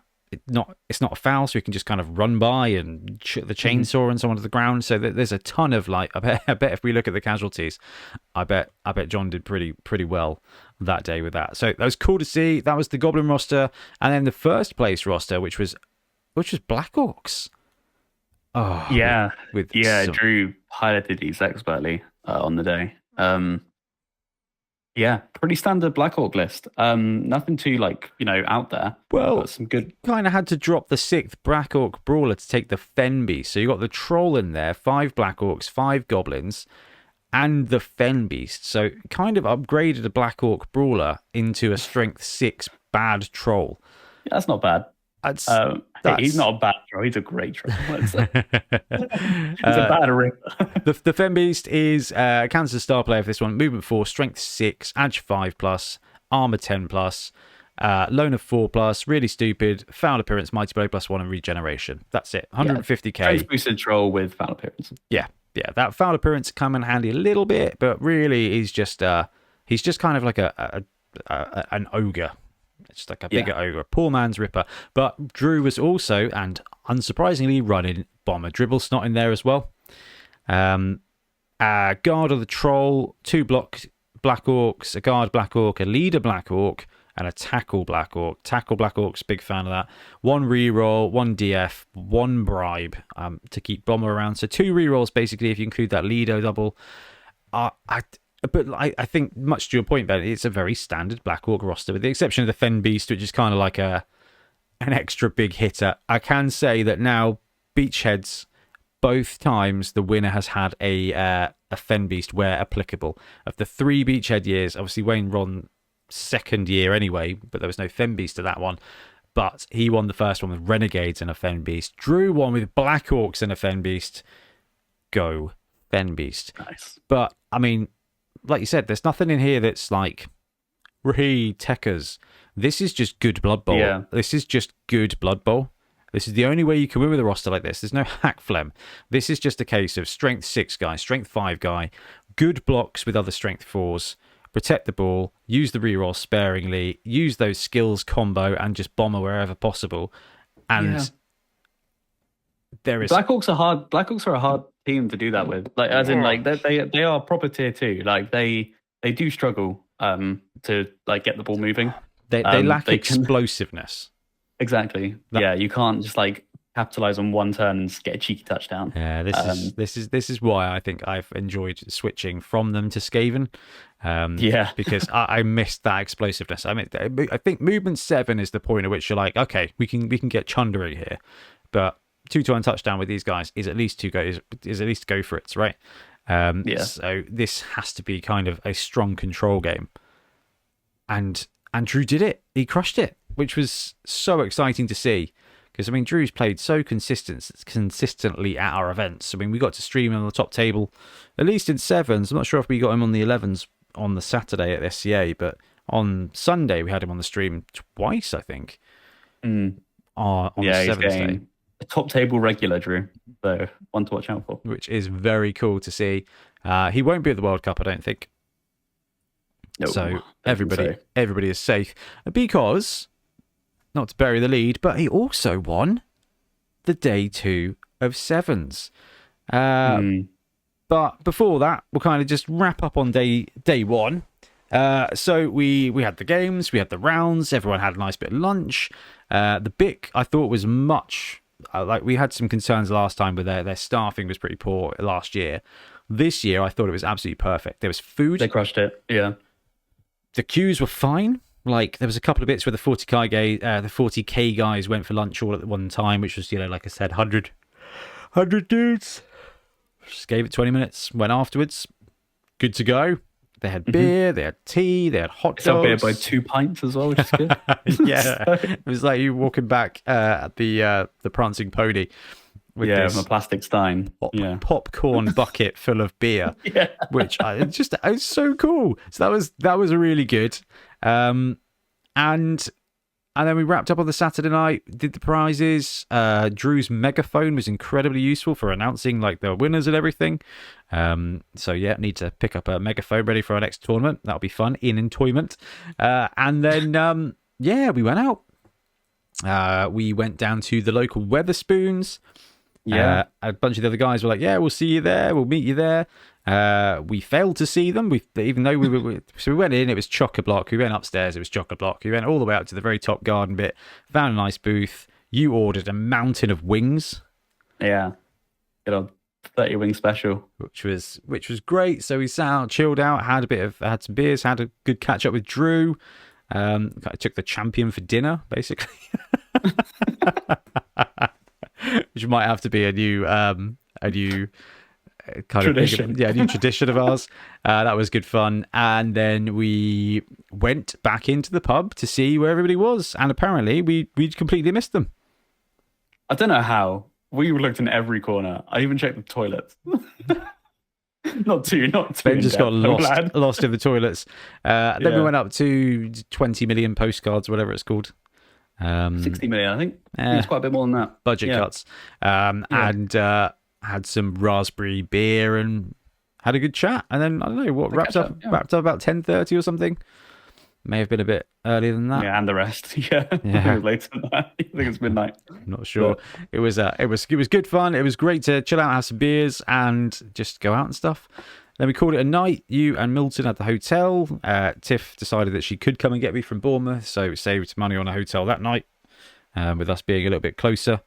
And then came back first thing Sunday morning.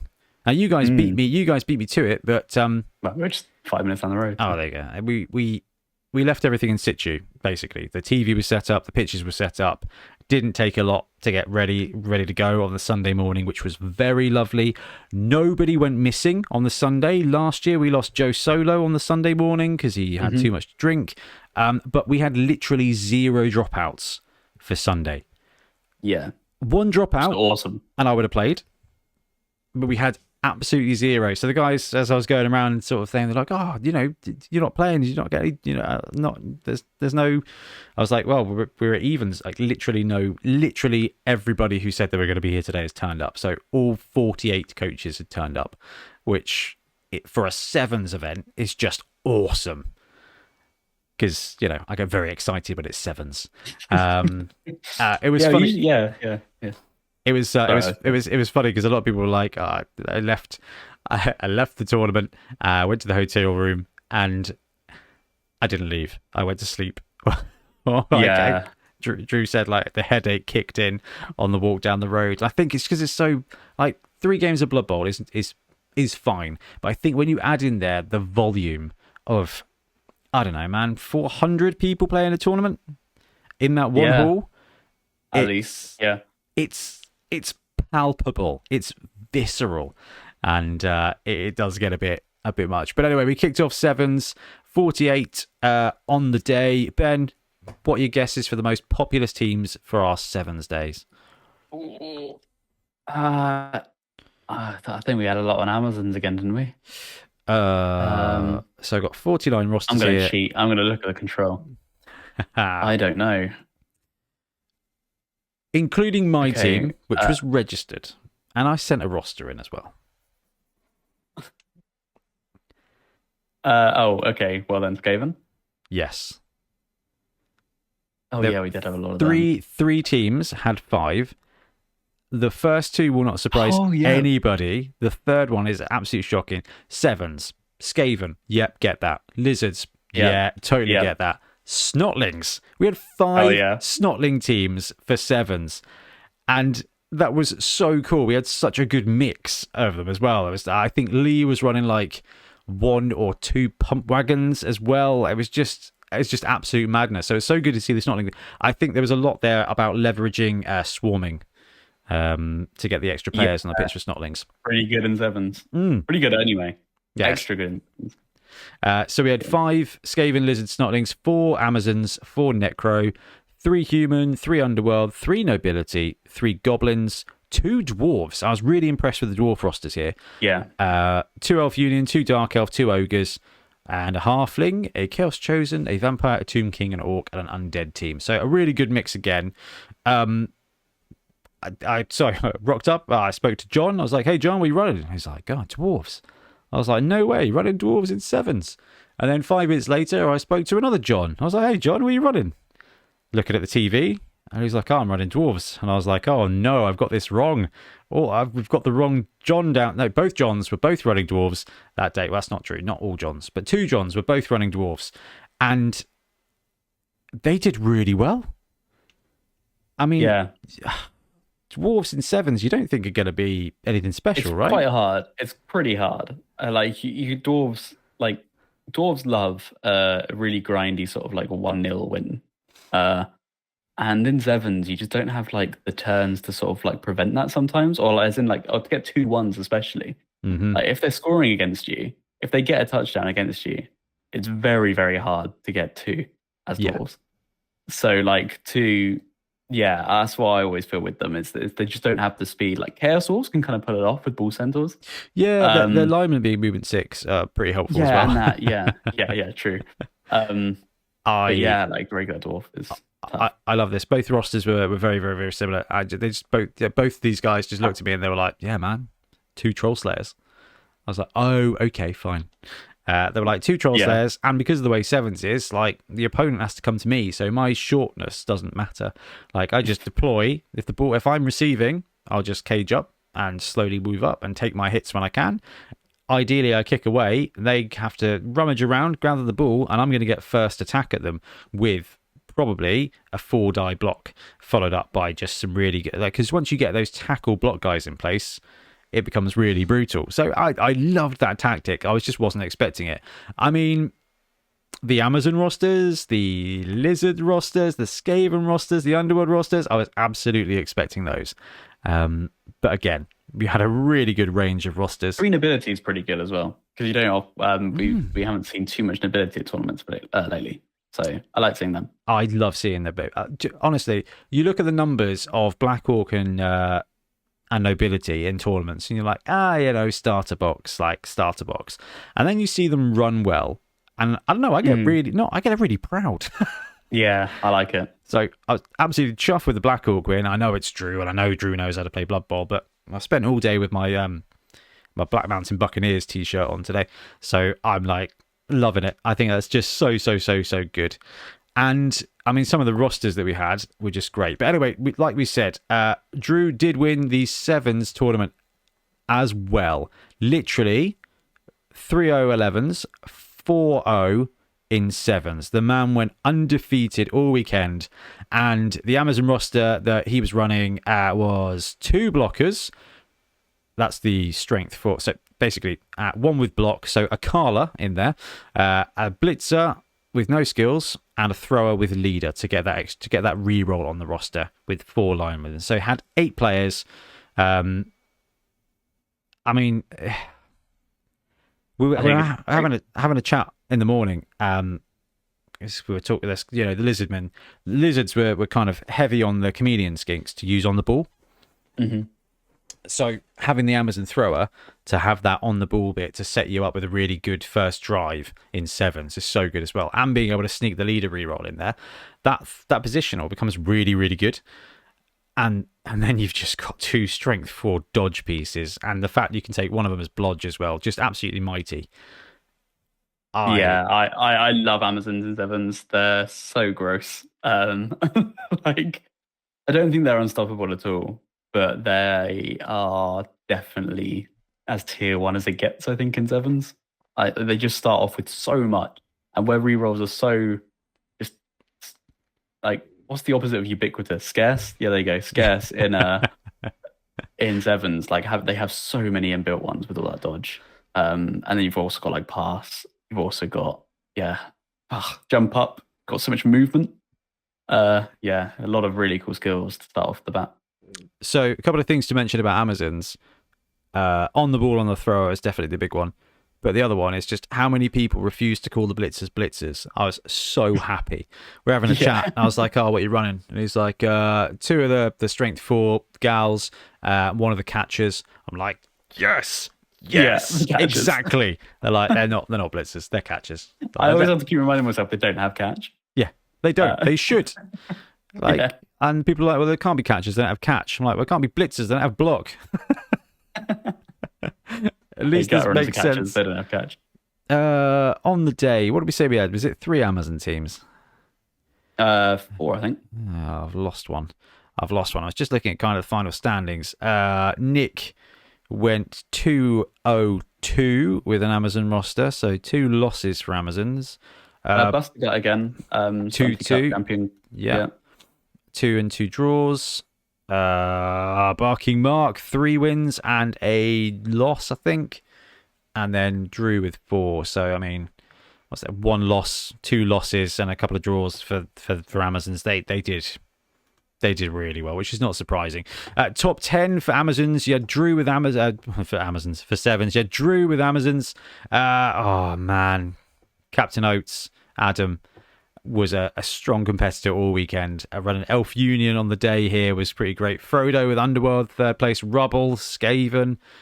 Gotta love a bit of Skaven in the top bit there. Total Fuzzy Logic had Necro, fifth place. Barking Mark had Amazons at 6. Tom had Elf Union at 7.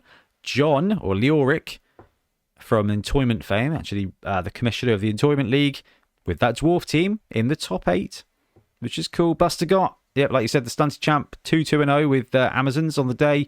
And Greenskin Phil, flipping, running, Snotlings.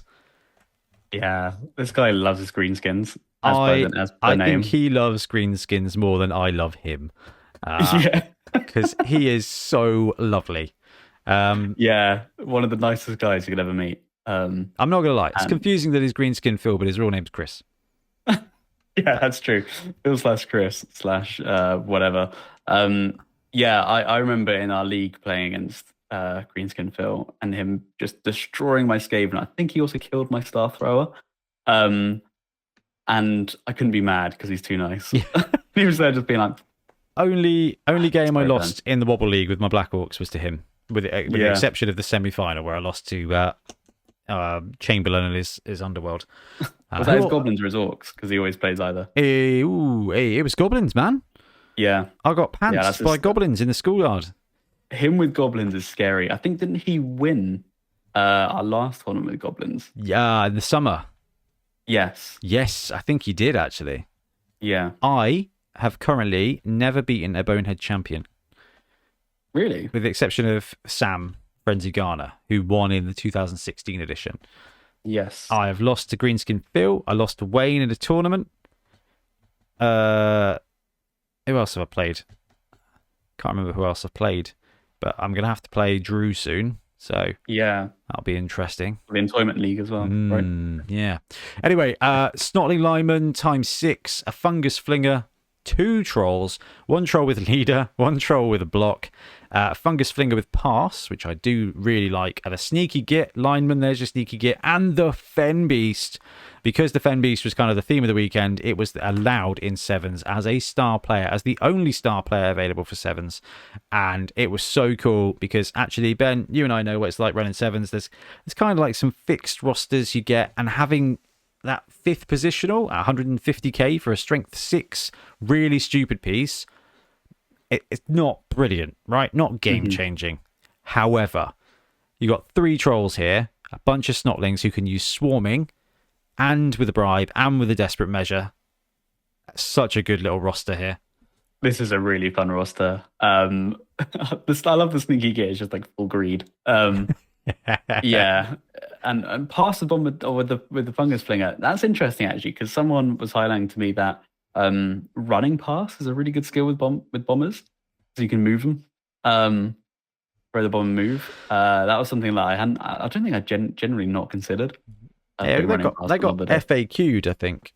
Oh, did it? Well, I got FAQ'd. I think it was the last FAQ. It might have been the one before.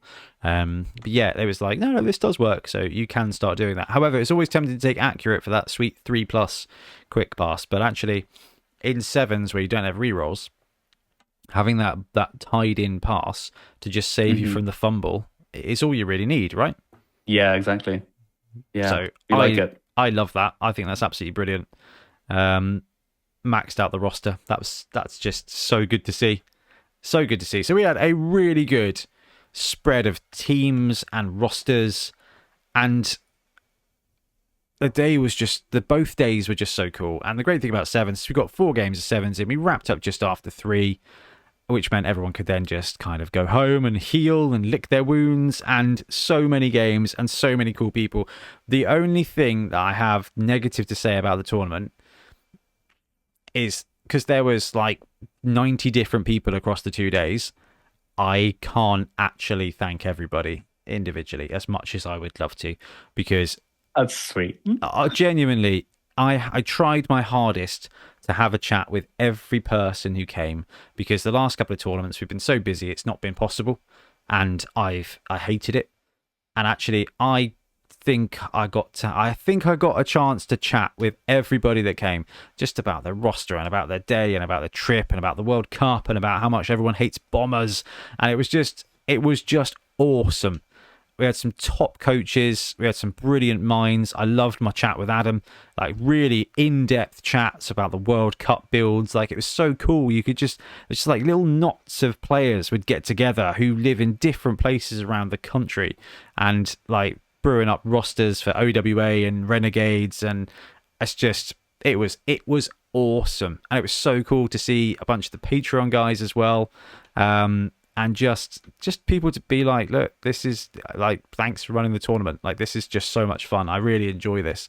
Like, I'm running a league in my area, and we got to give away a bunch of the poster pitches that we just brewed up because we ran out of sevens pitches that last time, and someone took 10 of them away to run a club. I've got 10 lined up. Like, the other 10 I saved to go into someone who's going to be running something at a school. It's like, actually, we got to see a whole bunch of great guys. We had a weekend that I think was flawless, and it was awesome. It was just such a good celebration of Blood Bowl, Ben. Yeah. We had a really good time. Really looking forward to Dungeon Bowl. Dungeon Bowl's going to be a lot more. It will be a smaller event, but a ridiculous event. So yeah, Dungeon Bowl's good because the games they tend to finish quite quickly. Either quickly or really long. Yeah, they get all super grindy. But no, a final shout out, just a massive thank you to everyone who came from all over the place. And I really hope you enjoyed it as much as we did. The coaches were brilliant. Like you said right at the beginning, Ben, we couldn't have asked more out of anybody. And the great thing is that we don't want to pressure people to like paint outrageous teams, but like the teams that won best team both the days were just amazing. Like, we saw this big Aztec display team for this halfling team. It's just an amazing hobby, but there was just people who just wanted to come and play. One lad this is my favorite thing. He was like, I started priming my team on Thursday and I completely ran out of time and I lost an arm and I lost a head. So we had this one player on the pitch with a like no head, so I just came around and I just kept asking how nearly headless Nick was going on, and at one point he got so excited because he was like, he did this great stuff and it built this little story, and there was this team here with flipping UV paint on, like, yeah, that one, that's just, this yeah, it was this just one, the best painted for the day as well. Yeah, so good, like, just unbelievable. But it's just a beautiful unifying experience. So a massive thank you to everyone who came down, and I hope a lot of you can make it to Dungeon Bowl, because that is also going to be a very unique thing. One thing I will do better next time, Ben, one thing I'd like to do better for Beachhead next time is to organise what we'll do on the Saturday night. Last time we kind of missed out. This time, I didn't know how many people would be interested in doing something, because I was like, I don't want to pressure people. Like, you go to a tournament all day. A lot of people are going to want to just go to bed and, like, it's quite funny because like there's a few people who were like, this is my night away from the kids.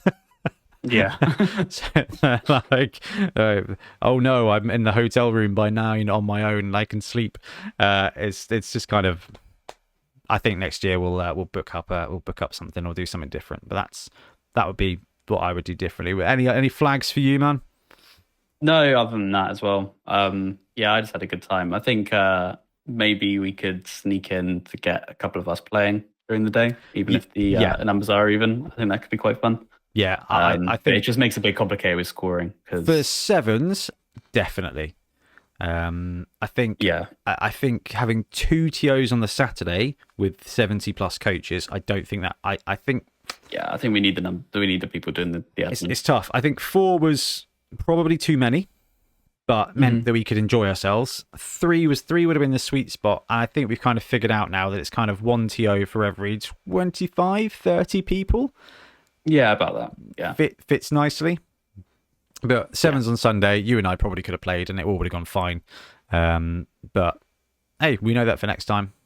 I just want to check Trips and Milton's points. Trips says, my input, players were great. Convention was great. Rules worked out. Good balance of teams. More bomber questions.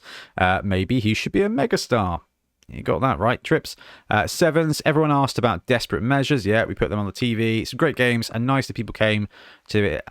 Came to that as a one-off for us, noticed the changes like the TV and stuff, which is quite funny, actually, because last Beachhead, we didn't have the TV display. We didn't have the website display. It was just screaming out the matches, wasn't it? That was stressful as hell.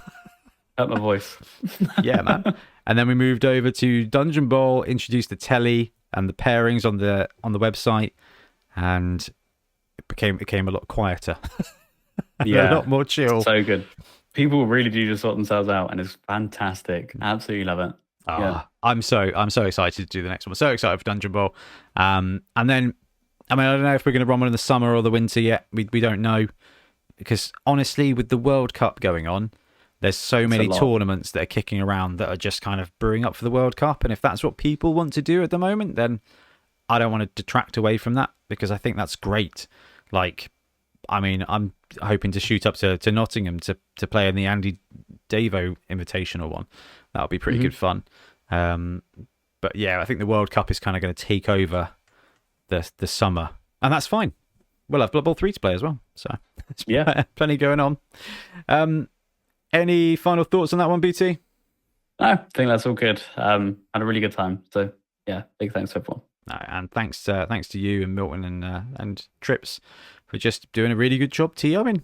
And a massive thank you to everyone who came along, said hello, played some great Blood Bowl. But for now, I think we'll wrap up. And we should be together next week, back on normal scheduling, to talk about Blood Bowl 3 next week, which really better be good. So... Hey, if it won't, it's good content too. So. Oh, yeah, that's true. It's not, yeah. The first beta was terrible, right? Second was okay. The last one was mostly fine and generally really good. So if it's as good as the last beta, I'll be more than happy. If it's worse, then we are going to have some rage. And whatever happens, I'll be sure to bring up microtransactions with you, Ben, because I know they're your favourite things. Anyway, on that bombshell, we're going to wrap up. BT, thank you very much for hanging out and chatting some Blood Bowl. No, thank you. And guys, thanks very much for joining us. As ever, we'll be back soon with more Blood Bowl content. Happy blocking.